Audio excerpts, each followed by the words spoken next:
Hey, folks, welcome to Affiliate Nerd Out. I am your nerderator, Dustin House, spreading that good word about affiliate marketing. And you'll find me here nerding out Tuesdays and Thursdays around the mid afternoon over here on LinkedIn Live and wherever you find your podcasts.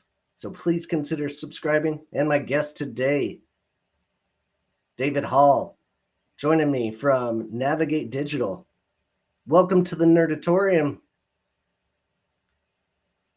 Maybe the worst intro I've ever done. You hear me, Dave? Thanks, Dustin. I totally hear. Yeah, absolutely. The worst, really. Okay. Well, then things can only go up from here. Congratulations on this monumental occasion. Thanks for joining me here, man. I know you're having a little lag issue going on. We're gonna work through it, but we will be doing live Q&A today. So please drop your questions in the chat and haggle us a little bit. Drop anything you want to know about affiliate marketing or what David and I are talking about today. But without further ado, David, who are you?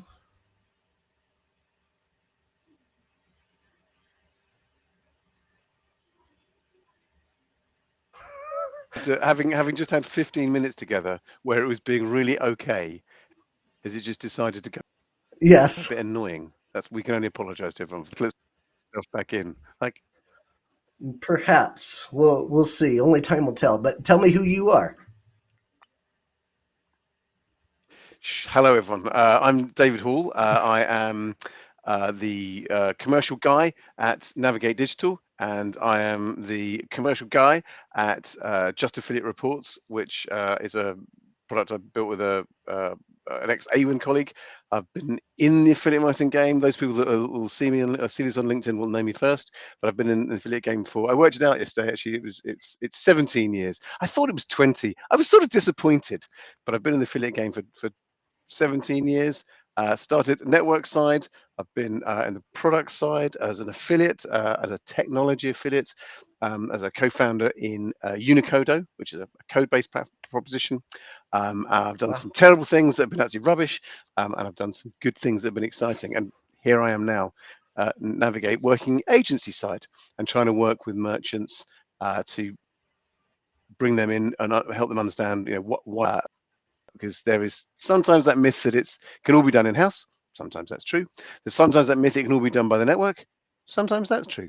But more often than not, an agency probably is going to lend quite a lot of credibility to an ability to your team. And I would argue that pretty much everyone from an affordable level, where they haven't got a large team, should be getting an agency involved in their proposition.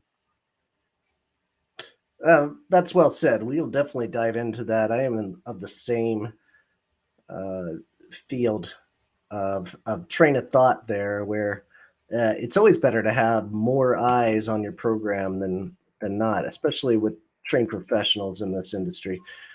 So we'll get into that soon. I have dropped.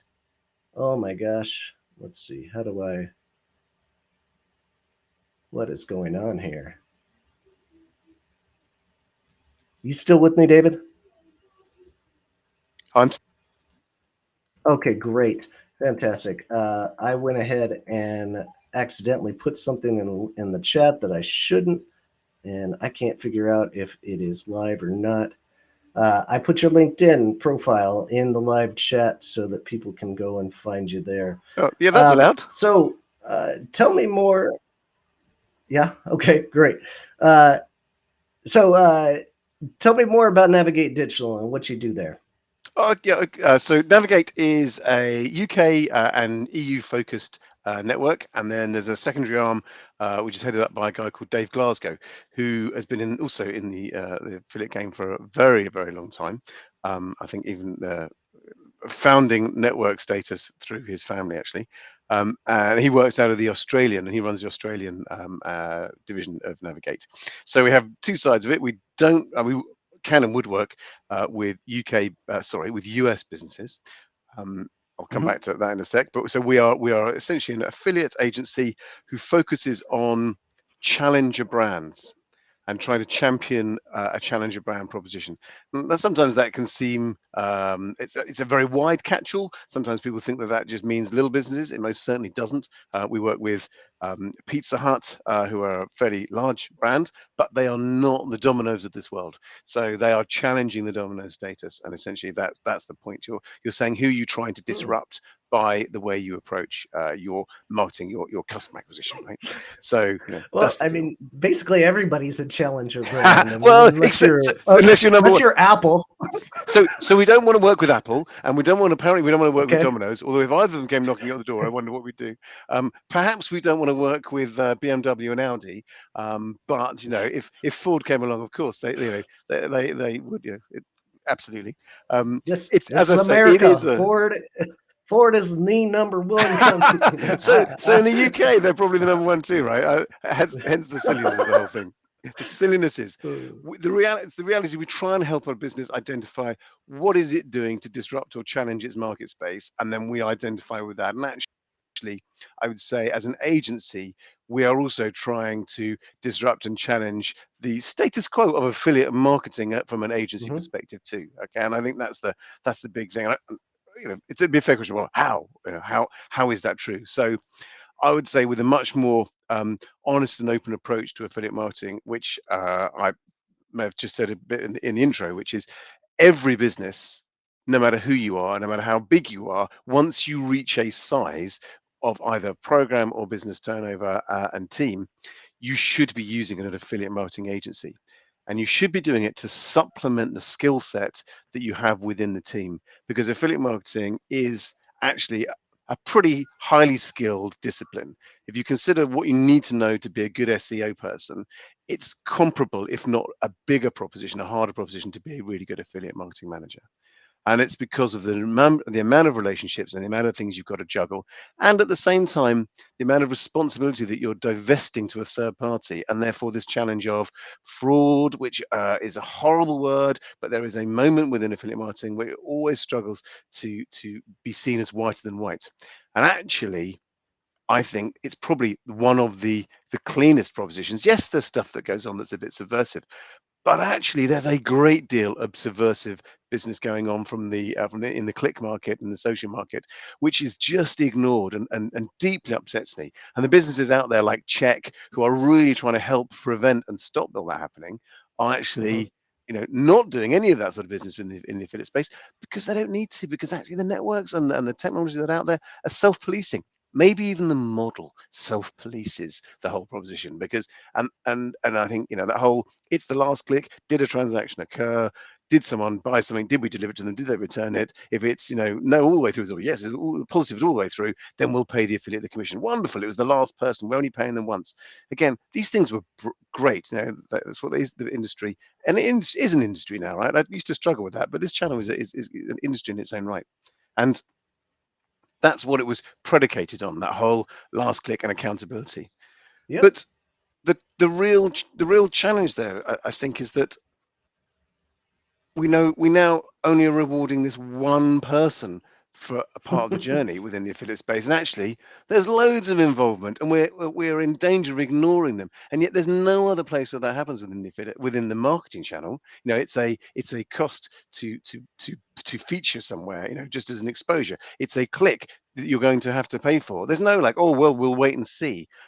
It's only the affiliates who get done over. And actually, that has translated in my mind to a account management team and publisher managers and program managers within businesses who are just not given all and as much credibility as they should, which spins me Okay. right away into an agency will help give that individual credibility and actually help the wider business understand what affiliate marketing is really doing, and Navigate is shining that light on that and actually challenging the status quo of affiliate marketing and trial within any business.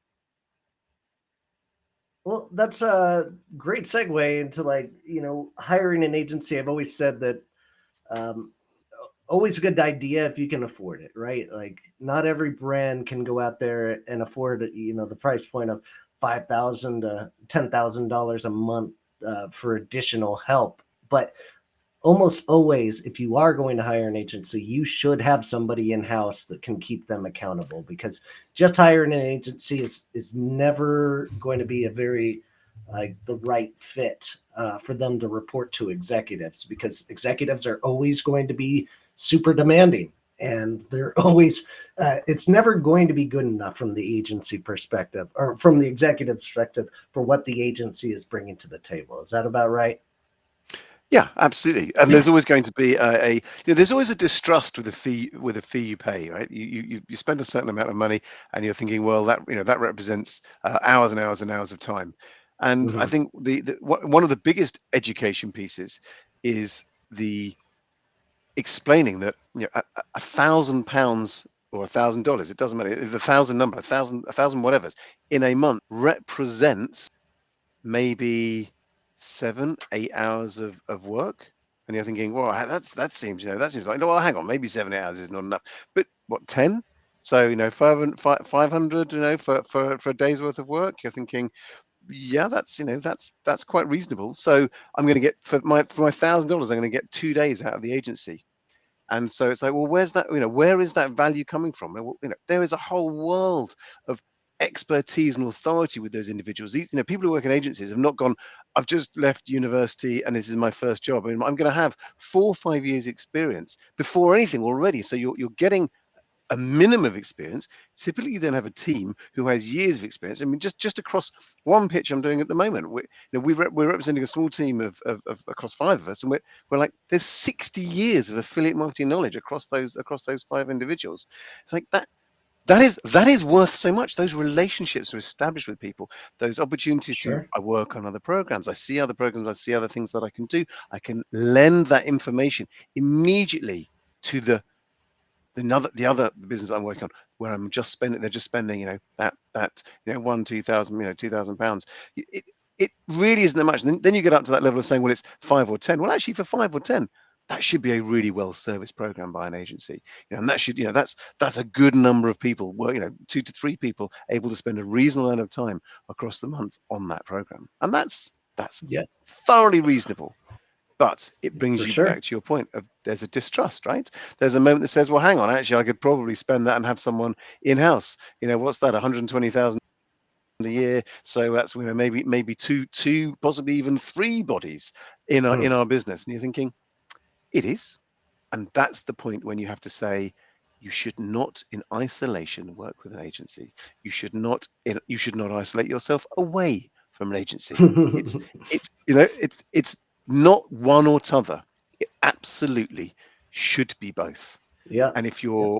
you're a really small business and you're just starting, then you should take some time and say, well, I'm going to do a portion of my time on affiliate programming, the affiliate program management, and I'm going to have some resource help.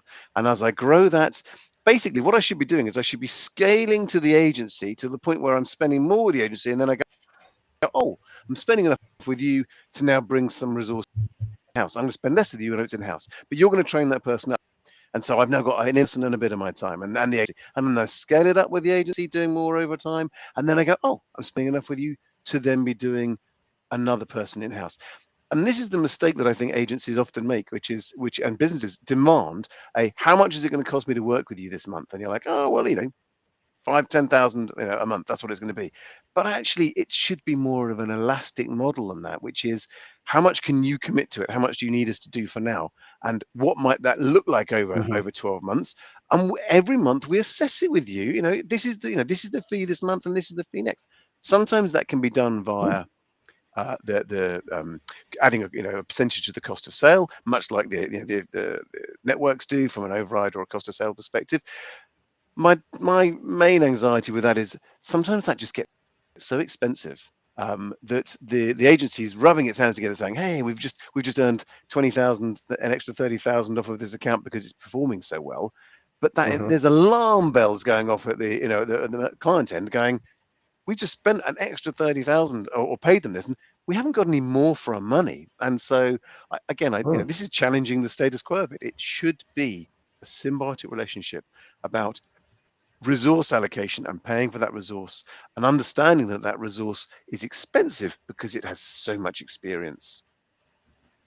Absolutely. And, you know, as I take on clients, I'm actually looking to add in a portion of this to where I essentially become a two-tier affiliate, and I'm recruiting for you, and I want to be paid on the efforts that I bring to the table, and I can lower the monthly cost for you guys as a client so that you feel a little bit better with that. And I think that model has resonated pretty deeply throughout the industry in the last coming years. I think the old model was strictly fees. We're paying people by the hour, so we have to take a flat fee and make this profitable for us as a company. But they're taking on a little bit more of the responsibility when they add in some kind of commission level to the affiliates that they're bringing in. So now with that, for those people that are out there like looking to hire an agency, let's talk about some of the questions that they should be asking agency owners and like the sales reps at an agency. What do you think those questions should be when you're talking to an agency?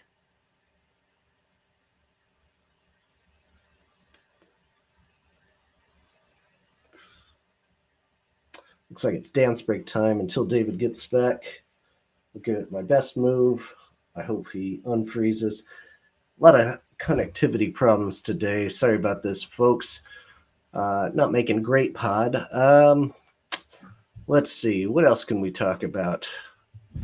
All right, maybe I'll answer my own questions. What are the questions you should be asking an agency?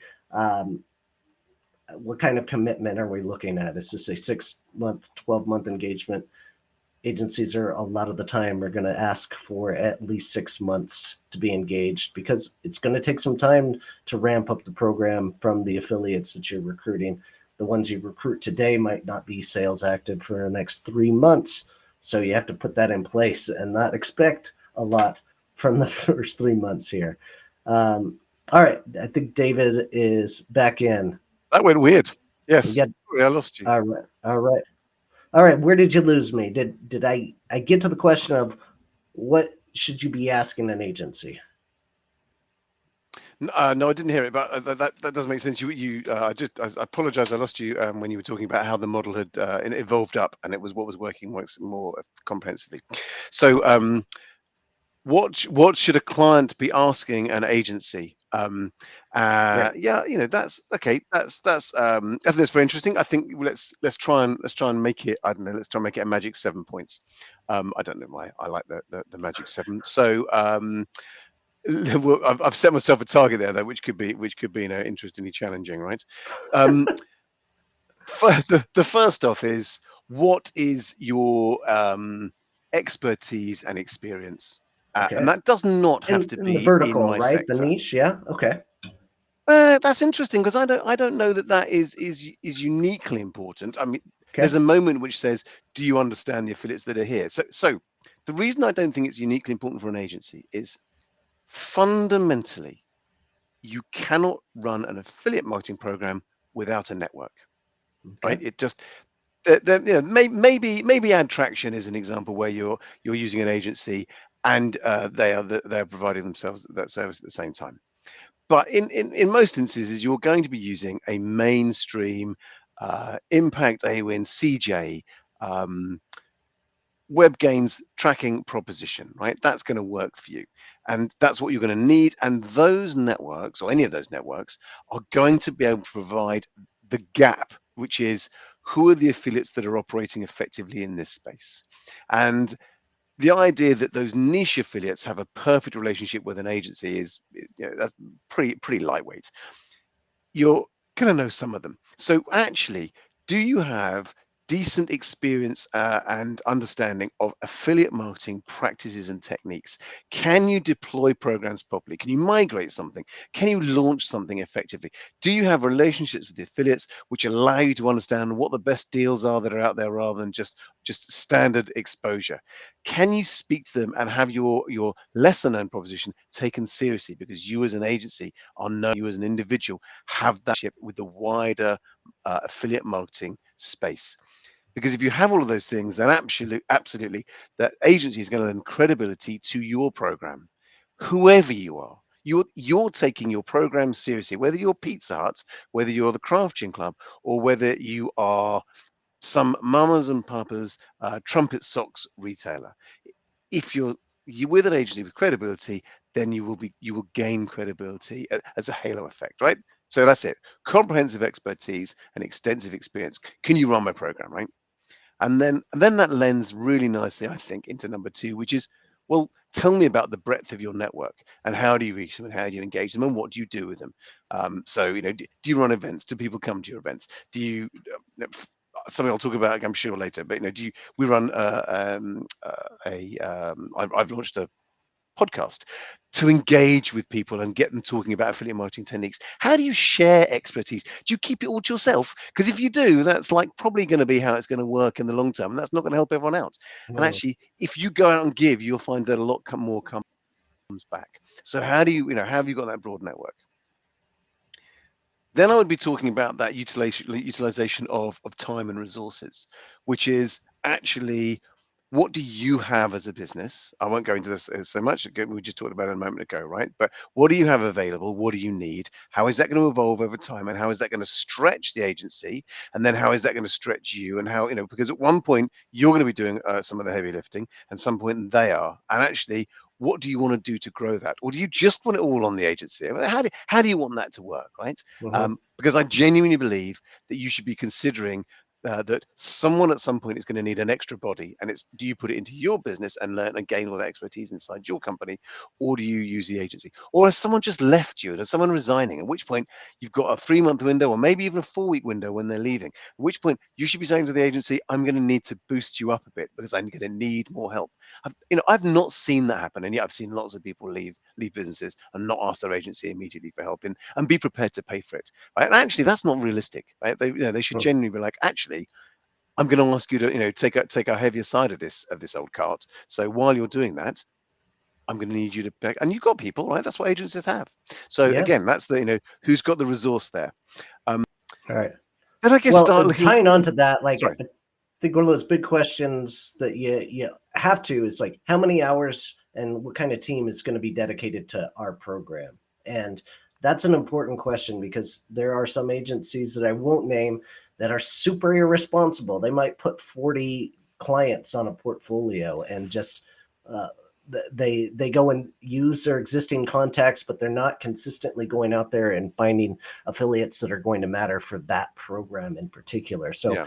I think it's super important to ask who's going to be in charge of overall strategy, first of all. Like there should be some kind of director that is making up the strategy. And then am I going to have a point of contact that's an affiliate manager that's going to be ready and willing to go out and find the affiliates that are going to make a difference for us. So Yeah. asking that question could be super important. Do you agree? Yeah, no, I entirely agree. And actually, I think you highlight what I really worries me, and I think there's starting to be a shift. Actually, I think Impact created it really to start off with by saying we're a SaaS proposition, and that's it, right? You use the technology, and if you do it in house, great. If you use an agency, then okay, great, doesn't matter. But we're not doing it for you. And Mm-hmm. actually, and while they have some support, reality they very much stand off of that, and they say, look, you need to do this, and they gained a great deal of traction with that. And at first it seemed, again, I'm often very naive in my interpretation of what's going on, and I thought, well, it's just a USP. But actually, perspective tells has made me think about it very differently. I feel that the major networks, we don't need to name them here, but the main networks, right? They have Mm-hmm. account management services, and actually, they were definitely guilty of overloading teams with way, way, way too many accounts, and just relying on the Sure. fact that the business wasn't that bothered about spending any more Right. through a third party, but did want and was very happy. And actually, the network was making decent money and decent revenues on an Yeah. override perspective. And so they're like going, well, this is worth nurturing this baby or powdering its damp bum, as opposed to actually trying to teach it, to stand up and walk for itself. Which is, Yeah. I think that is a responsibility of the I agency. mean that the networks are a conflict of interest anyway. Like the more affiliates that they can jam into your program, the more revenue they're going to get from the sales that come through. So they have no hardships about like filling coupon sites and loyalty sites, and that's the kind of you know, um, representatives that you're really going to get when you hire uh, the representatives within the networks that If you're you just working stay, with. if you say I'm gonna run my program and I'm gonna use the internal network resource, essentially, and there are lots of good examples where people are not just like that, right? And I know Hmm. we all know good people, right? We But the do. reality is the overall is that it's gonna be a bit compromised. Sometimes that's a fee that you just don't want to pay, right? But the Hmm. reality is if you're not investing it in that way, and I think this brings us all back to the broad network at your disposal, the comprehensive expertise stuff, is an agency says, I'm a business and I'm taking my affiliate program seriously. And an agency should actually take that responsibility on and say, yeah, this business isn't just paying me because they want out of the kindness of goodness of their own heart. They want to be seen as being a leader themselves in the affiliate market and be seen to be taking it seriously. So I have to represent that for them properly, and I have to do more than just work their program well. I have to work the industry properly as an agency, and so Okay. that's part of that. Like, what are you doing? How are you making this work? And then that's does that lead into this? I don't know. I mean, I do Yeah. think, and one of the questions should be, how are you making yourself cost effective, right? So I'm Great. spending X amount of money with you. Yes, it's these numbers of hours, but what does that represent? And it's back to the utilization of time and resources, but actually it's about, well, what's cost effective and what's a good return, and actually saying that, like, I've done.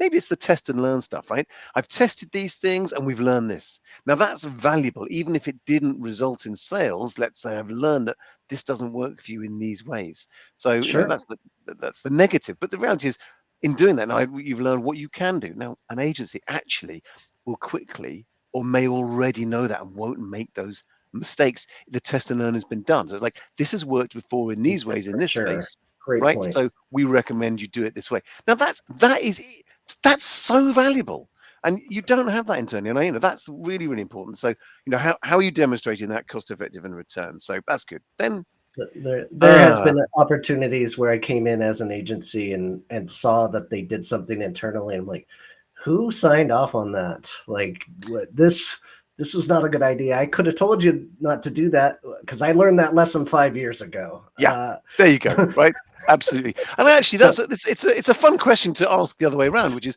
um, yeah, what have you done that really didn't work, and do you understand why it didn't work, and what can you, yeah. what can you, what was the fail, and why did it fail, and are you prepared to be that open and honest? And actually, as an agency, asking that question Yeah. demonstrates, are you working with someone who understands what's going on and has a Mm, view on what's going on? And is this a great opportunity to work with someone who's a bit naive? Do you want that? Or actually, do you want to work with someone who gets it? Actually, when I tell you something appropriate, you're going to understand that and respond better. And that's a much better relationship, right? That's a long-term for business that sure. you can do something with.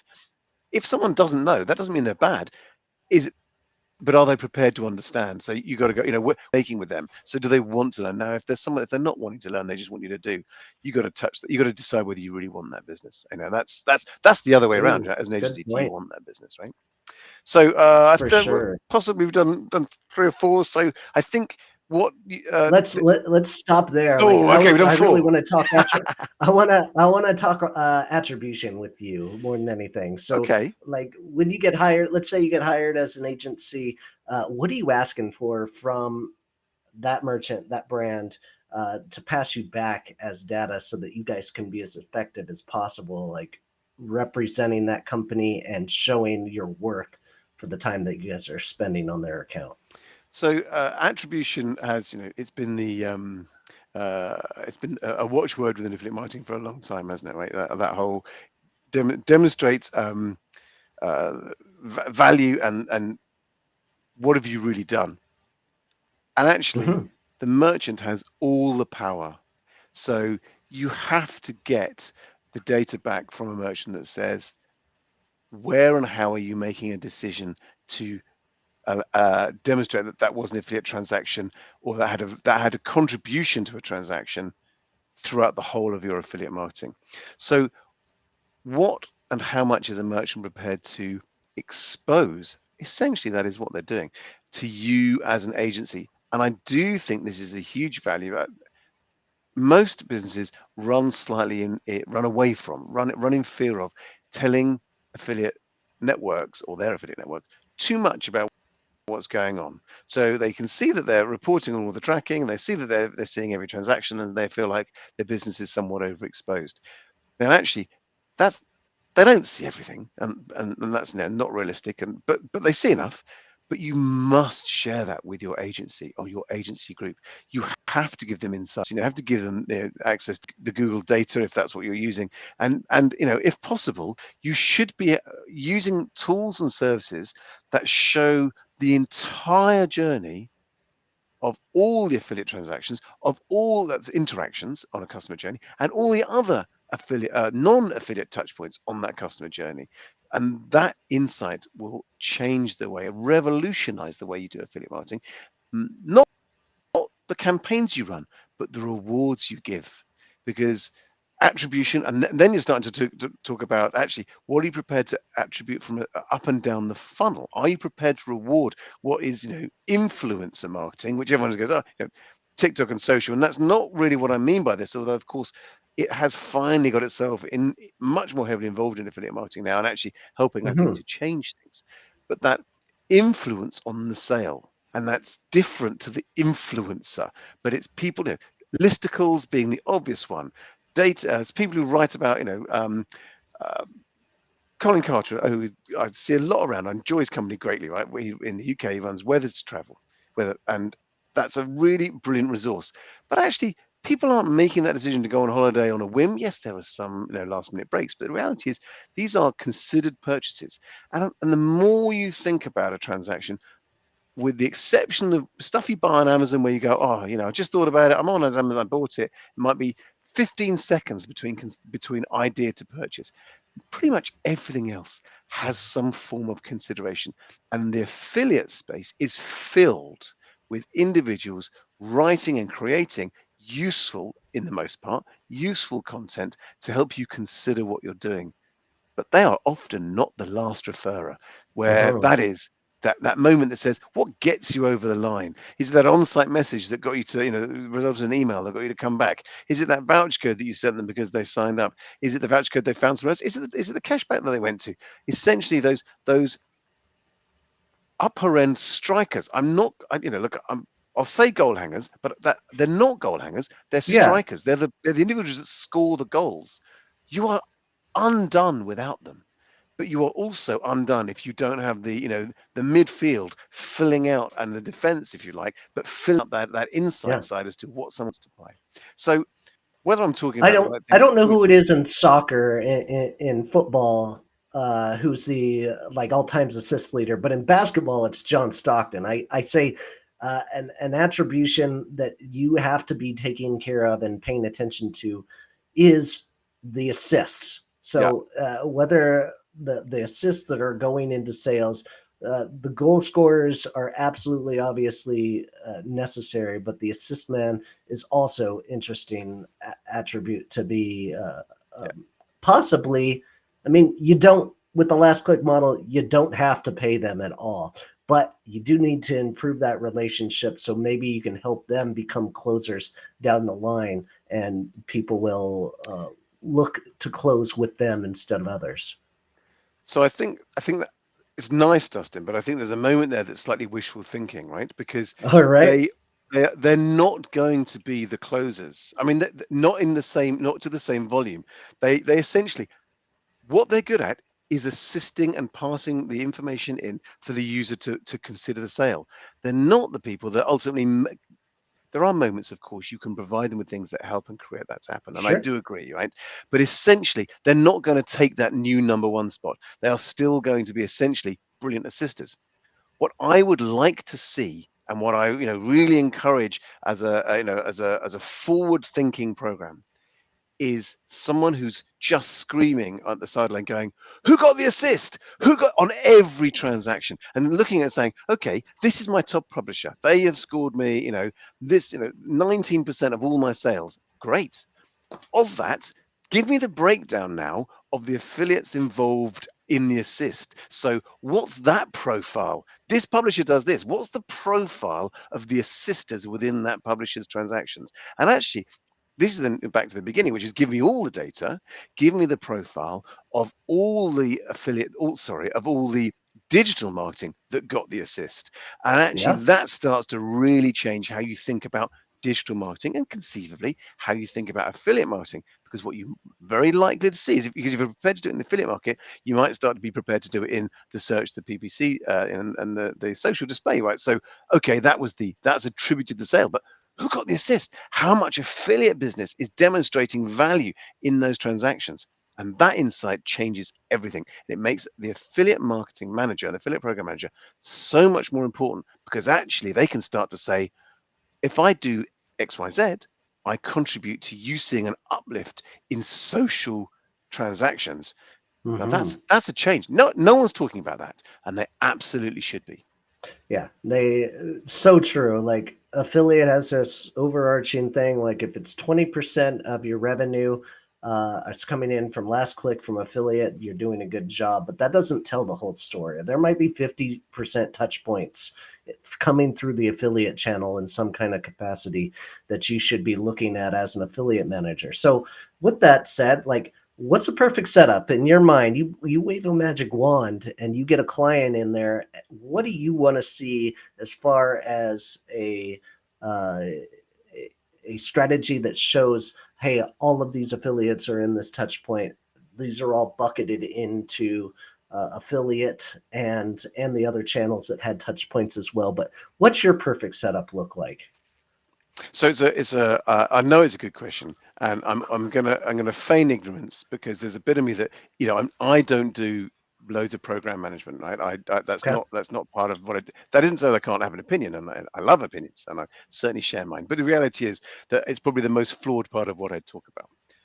But if I was to consider it now, I would want really everything to be related to the most modern aspects of affiliate program. So I would definitely want the program set up to have product level reporting and product level commissioning because not everything has the same amount of money to be made against it. So therefore, give away an appropriate amount, or give away, that's the wrong phrase, but use an appropriate amount of commission against stuff that you can afford to. And of this other stuff, then don't. But don't go, well, my lowest amount I can afford is 2% or 1%, and therefore apply that to everything, because actually that is equally unfair in the same way that you Hmm. cannot give away 5% on stuff where you're then making a loss. So you've got to have product level commissioning. And actually, that might be by groups, but even, potentially better than that.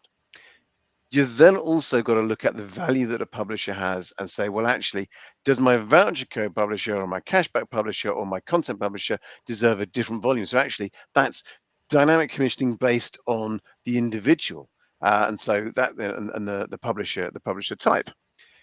If possible, can you look at the whole channel, and can you say, well, actually, can I reward upper funnel clicks, and can I so what A would tend to call assist? I love the who got the assist. Then I want to say, well, how am I going to reward the assist? It's really important to start to say what's available to me. And again, this has been one of my bugbears for a long time, and I know it's really troubled me, which is I think that affiliate marketing has been held back by cashback as a proposition because they published a rate that said you as a consumer are going to get 3%, or 5%, whatever it happens to be, it doesn't matter, but you're going to get a percentage. Therefore, you get that no matter where you are. Now, actually, as we move into this attribution for other affiliates, it might be that there's only 3% available across the whole of the reward. So you can't guarantee that to the consumer. But because we have for a decade guaranteed that to a consumer, actually we've hobbled the affiliate industry and how they've managed their program. So we've been able, we've had to say to them, well, I can't change that because that's what's available from a cashback model. So actually, we meet, yet, and what I've seen more recently is this messaging which says on cashback sites, if you used a voucher code, then you're likely to compromise your cashback. If you're going via another link, you're likely to compromise your cashback. Actually, your cashback could be up to this amount. It isn't necessarily this full figure. And I think we as consumers are becoming, it's a long way off, but we're becoming more savvy to that concept. And so there's an awareness that it's like, well, it's not that I'm going to, where's my 5%? It's like, where and what did I get, right? And so that's a bit of a change. But that talks about that sort of thing. So um, Yeah, attribution is really important here. So, attributing the affiliates throughout the channel would be a good setup. Dynamic commissioning, and then product level commissioning all lead into a clear strategy of, okay, that's how I'm going to reward. And then it's about understanding what's my product set against the affiliate teams out there. So, do I need CSS, and to what extent am I relying on that? Actually, it's a big part of most transactional businesses. Do I have a strong B2B proposition, and how's my B2B strategy set up from, which is something that seldom thought about at the moment, but actually there's a really growing opportunity to grow, to be big with a B2B proposition now, or B2B arm within your business. If that's right, what is your business really selling? Who are the affiliates that are appropriate to your business? So that's, what's the blend, and that should be reviewed monthly. Ooh, What It's not the same blend month on month on month, right? It actually changes. So who should you be recruiting in? How can you change that? That's great points. Great yeah. points. I gotta. We only have a few minutes left here. When Kristen Big Time Evans joined in, said, "How do you combat transparency questions and issues with affiliates in regard to SKU level commissioning and split attribution? I.e., an affiliate comes back with, 'I sent these transactions. Why am I only getting X commissions instead of Y?'" So What's your that answer to that? Yeah, I mean that's network data, right? And networks are getting better at displaying this about and showing exactly. Of course, a merchant needs to be able to push that back and be able to report on that. But actually, it's really important that the basket that a consumer's completed can be something that an affiliate can look at and say, well, what's going on here? Why am I gaining or why am I losing? Because actually, they think they're sending consumers around through with X, as you're saying it, X and Y in the basket, but B and Z. And so what's wrong here? So actually, you're not helping them, because actually they're not sending them through the right products. You need the affiliate to be saying, this is where you're strongest. Your consumers are buying these products at these rates. So find more of that. Allow your as a merchant, you should be allowing or enabling your publisher base to understand the transactions that they drive. That's why product level commissioning, product level reporting is fundamentally important. I don't know if that necessarily answers Kristen's question. She's highlighting the Maybe point, right? she's just looking for an answer of what you're supposed to tell the affiliate, and You you can tell the affiliate you're doing your best. Like, uh, this is what we have. This is our commission model. Like, um, it what's might the be that. right message to send to that affiliate? Well, I I don't think I know. think the message is that and this is back to the education piece with merchants, right? Who is a merchant that will expose that information, and they're the ones to work with and prioritize, rather than merchants who obfuscate that level of information and don't share it. And so, I think you as an agency or as a program manager need to be very clear and just say, this is what we've got, and say, do you know Mhm. what, actually, what would you do with that if you had that information? And therefore build a case to say, this is being asked for from your base. And actually you are a messenger between those two, but you should be bringing, that's another thing to do as an agency. Say, well, I'm going to run a call like this with 15 affiliates talking about the stuff that's on their program, what matters, and I want the merchant to hear it, and I want their the marketing director to hear that too, and just take it all on board, even if they don't listen at the time, and you record it and you give them a summary Yeah. of what's gone on. Really important. Right. Yeah. And speaking of reportings, let's talk about just affiliate reports. Tell me more about what you've got going on here. I love this model that you've created. I always think there's a gap between what the network provides as a report into what affiliate managers give to the executives to show the work that they've done. But what is just reports doing? So, just affiliate reports is a pretty new proposition, created by my good friend Edwin McFarlane. He and I worked together at Awin for a long time, and he's doing another proposition called COME, Content Only Affiliate Marketing, which is all about trying to get content affiliates. And just affiliate reports is a proposition which he and I are taking to market, and it's a very simple package which gives any merchant or agency, but essentially it's at a merchant level, it gives them insight on the affiliate transactions that they get a report from their affiliate network, combined with their Google Analytics data that says this is all the marketing that's going on within the business in one concept, in one report that allows you to absolutely say, here's the influence that my affiliate marketing has on my conversion outcomes, and actually here's my marketing and its influence on my affiliate conversions through the whole platform. This gives program managers within the brand the strength to stand up and say to my team, to my marketing team, in the context that you like and you understand, here's an insight of what's going on, and here's the impact that I'm having on your part of the business, and here's the impact that you're having on mine, and here's what I'm going to do to help you evolve what you're doing. And so they can talk together rather than being isolated, and it gives program managers power. It gives them grist to be able to say, this is the value that I'm offering without any ambiguity. And that is so important. And actually, the networks, there are other business propositions out there. I know there's single views out there. I know the impact of a proposition that you can bind to these things. But the reality is, not to negate them, that you should just be using something like this. It's really important information. And if you don't invest in something like this, then essentially you're missing the opportunity to tie together the data, because once tied together, you can magnify outputs. At the moment, they're just firing off, right? And they're like, okay, are they any good? I don't know. So it's not acceptable to be like that anymore. You have to have that. And actually, marketing directors should be demanding it of their businesses.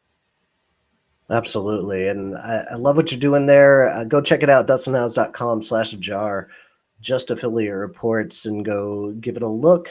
Um, awesome. As we wrap up, I want to just quickly talk about you. You have your own podcast as well, and you're in the Oh yeah, affiliate space, right? let me shake the tin for my podcast. Yeah. Navigate Digital launched the Affiliate Marketing Diaries, which is it's supposed to be a concept to guide and help anybody who's running an affiliate program learn more about what others are doing and what they've liked, what they've tried. So if you're when I started affiliate marketing, I didn't know what to do. As in, I would, and most people don't, right? They're learning from someone else. In fact, it's the first question I ask everyone on Just Affiliate Reports is, how did you find out about affiliate marketing? Because no one knows, that everyone stumbles into it, and that creates a whole new story and a new idea for everyone. But in doing so, that says it's a leveler.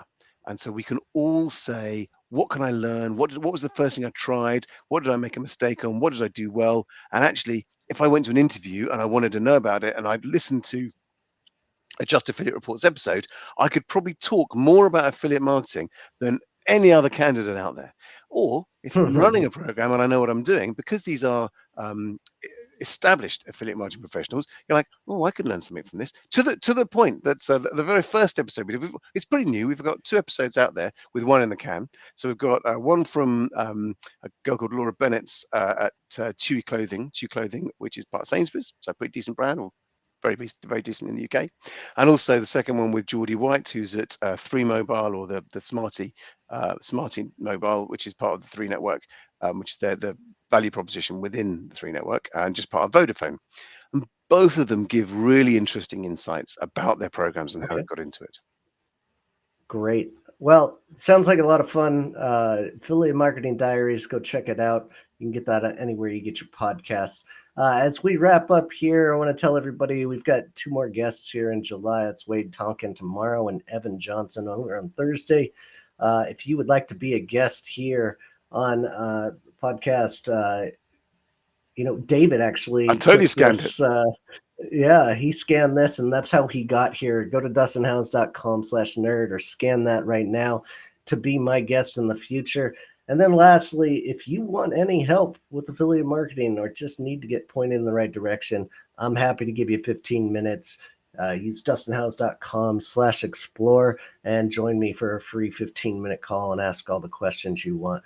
David, really appreciate you being here. Thanks for your time and all the knowledge you dropped today on attribution. Appreciate it. It was my pleasure. Awesome. All right. We'll see you next time, folks. Take care. Bye for now.